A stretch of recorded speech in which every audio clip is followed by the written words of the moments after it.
Welcome back to the channel, everyone. In 1851, Schopenhauer released Parerga und Paralipomena, my best attempt, a collection of essays and reflections. Hidden within its pages was an anecdote relating to porcupines and their spiky quills. It goes something like this. The idea is that during the winter, when they are cold, they try to group together, to huddle together and seek warmth.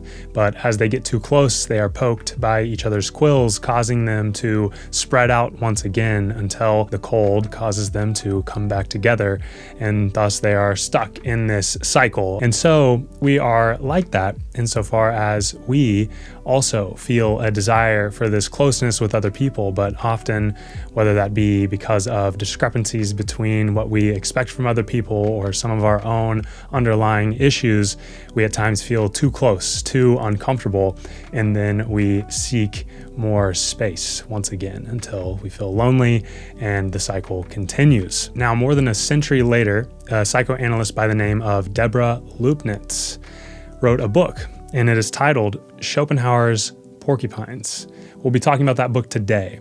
The subtitle is Intimacy and Its Dilemmas. She published this in 2002, and this book revolves around 5 psychoanalytic case studies or vignettes, and each is framed by this porcupine dilemma, the tension between our inner desire for closeness and our tendency to seek more space when we feel uncomfortable. Now, Luepnitz is a clinical psychologist and psychoanalyst who has taught and supervised at the University of Pennsylvania. She's known well for integrating psychoanalytic theories with cultural and everyday concerns. She shows how the insights of Freud, Winnicott, and Lacan are still informing modern practice to this very day. And in the book we're going over today, Schopenhauer's Porcupines, her clinical voice is clear, it is distinct, it's unique in her own way, and it's very humanistic, I would say. Through these cases, she illustrates how therapeutic principles and theoretical frameworks are not just abstractions, but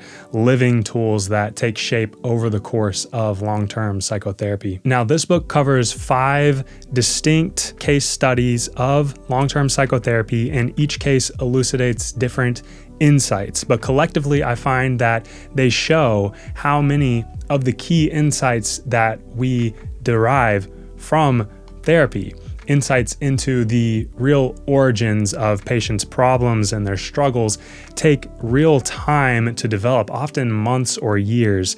And this particular insight is something that new practitioners lack, as they just have not had enough time in the field, and they have yet to experience firsthand how fruitful long-term psychotherapy can be. So through reading books like these, we're able to learn directly from practitioners who have this seasoned experience. And therefore, I feel like we're able to further bolster our confidence that what we may lack an in-depth understanding of in terms of the patient, their life history, and their struggles in the short term, we may come to more fully understand just given enough time. I found this book as I started developing an increasing interest in books that showcase these case studies of long-term psychotherapy. Books like Alexander Chris's Borderline, or books like Nancy McWilliams' Psychoanalytic Psychotherapy, which features a couple chapters of 2 different clinical vignettes. I have separate videos on each of these books, by the way. And in this book, as I've said, we cover 5 different case studies. So for the rest of the video, let's jump in and talk a little bit about each of them so you can understand more fully what the book has to offer, and then we'll wrap things up from there.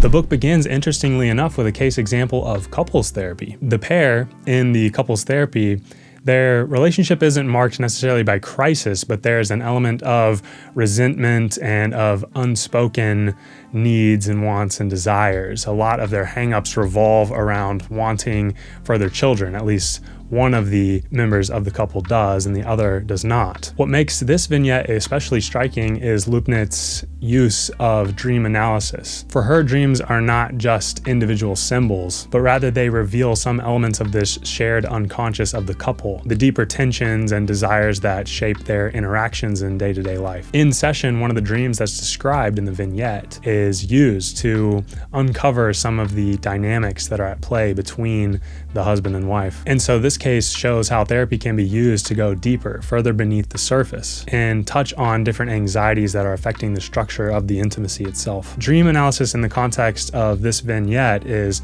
less of an esoteric exercise, and it's more of a practical approach to develop more fodder, so to speak, to use within the therapy, so that more details that characterize the disagreements and the tension between the husband and wife, bringing them to the surface so that they can be clarified and they can be used to bring them ultimately closer together. Case 2 is also interesting in its own unique way, and it deals with this mind-body interplay in the context of mental distress and physical illness. So this second case features a young girl who's living with type 1 diabetes. And again, Luepnitz highlights the interplay between the mental stress and all of that turmoil and how it affects the chronic illness itself, not only just the psychosomatic components, but how the emotional distress hinders the individual's ability to manage their chronic illness adequately. And it's a two-way street. There's a lot of interplay here because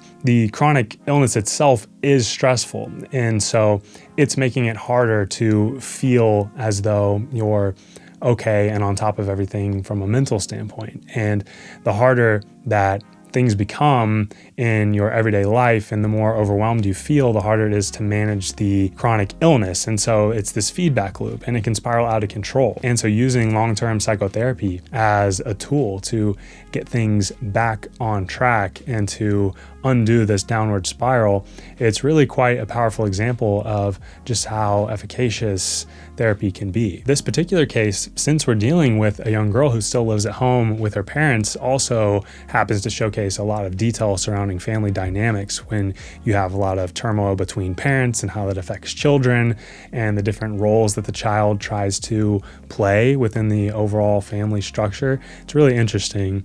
And so for that reason, I feel like it's one of my favorite cases from the book. The third vignette showcases the life of a man who uses avoidance as a defense strategy all too often. He repeatedly turns to romance and to chasing women as a sort of escape from his own internal problems. And these fleeting relationships that he develops with these women offer some temporary relief from his anxiety, but as the relationship develops and inevitably they become closer, the anxiety gets to a point, it crosses a certain threshold to where he just cannot tolerate even that any longer. So he has to terminate the relationship, and then that pushes him into a bit of loneliness where he's once again faced with his own problems, spurring him to chase additional women, and it's this endless cycle. And so Luepnitz makes clear within the course of therapy that this reliance on romantic fantasy is just this perpetual cycle that the patient is stuck within. Each new relationship promises warmth, yet the very defenses that protect him from vulnerability also block true intimacy. In this way, this particular person embodies the porcupine dilemma quite directly. He's always craving this closeness, but he's continually undermined by his own defenses. Now, case 4 offers a vignette with a high-functioning patient.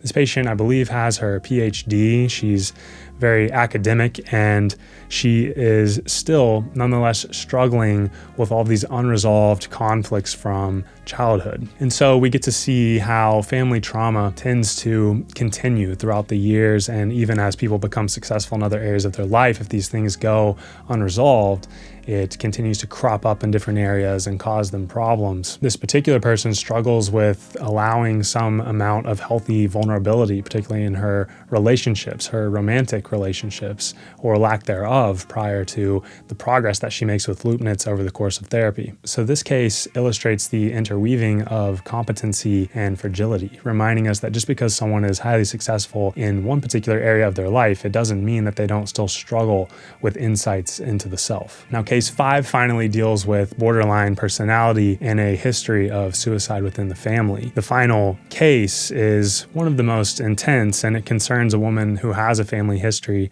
marked by suicide and a current diagnosis herself of borderline personality disorder. Her life is punctuated by repeated fear of abandonment, as you might presume, and these episodes of despair, patterns of self-destruction, and these continue to stain her relationships over the course of her life.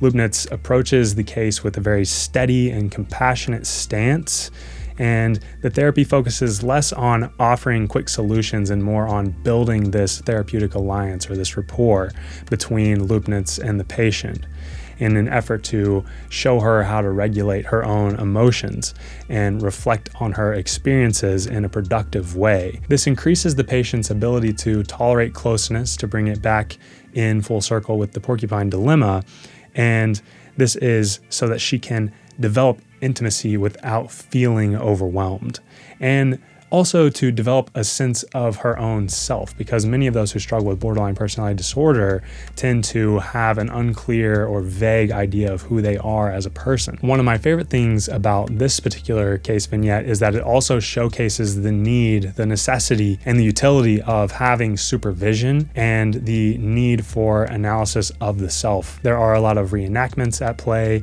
during this vignette, and so it's really rich. You're getting different information from all of these various angles. So in conclusion, the book, over the course of these 5 different examples, shows not just the specifics of each unique case, but it shows overall how the principles that we learn about therapy are played out over the course of time, and how each individual patient is going to need individual approaches that are unique to them and to their circumstance, but the overall idea that we're here to listen, to offer our insights when appropriate, and to develop a productive therapeutic alliance, that these are the things that are universal to therapy, and that these are the things that help patients over the long term to develop their own mature defenses and to develop a better understanding of who they are and their role in the world. Again, I think that one of the biggest takeaways from this book is that a lot of these developments over the course of therapy take time. And as I said in the beginning of the video, those of us who lack the experience over the course of decades, we have yet to see the fruits of the labor, so to speak. And it's simply because we just haven't been in the field long enough. And so I think these books offer us insight and offer us hope in terms of what can be done when you have enough time with a patient, so that we can enjoy it, in a sense, vicariously prior to actually having put in that amount of years overall in this professional sphere. So books like this let us learn the long view, and they let us take a step back and appreciate long-term psychoanalytic psychotherapy or psychodynamic psychotherapy as a whole. I hope I've convinced you to check the book out. If you know any other books like this that offer these clinical vignettes or these case examples of long-term psychotherapy, then please let me know in the comments down below. I'd be happy to read those books as well. Again, thank you for spending your time hanging out with me and discussing these different books. I enjoy sharing my thoughts with you. Hope you have a great rest of your day, and I'll see you in the next one.